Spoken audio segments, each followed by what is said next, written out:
there was one case of this guy. He worked for the publisher that published Whitley Strieber's first book, Communion.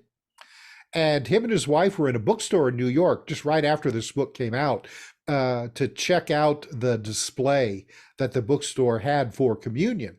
And while they were there, he noticed this couple come in, and they're dressed in like coat, heavy coats, and they had scarves like wrapped around to the lower parts and big sunglasses and hats.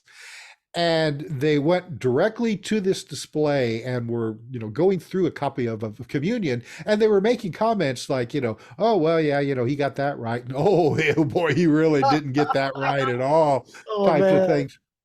So, he went up to them and, he's like, excuse me, I work for the publisher, and, I heard your comment. Do you mind telling me, like what you're seeing right or wrong about this book?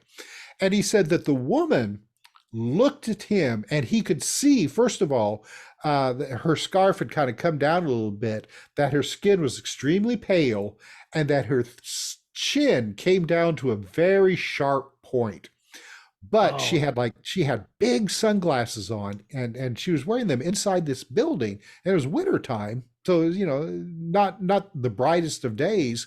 But he said that he could see her eyes through the sunglasses, and he said that they looked to him, and he said that it wasn't the lenses that was doing this. This is the way her eyes looked. He said that her eyes were unnaturally large, almond shaped, and reached around the side of her head.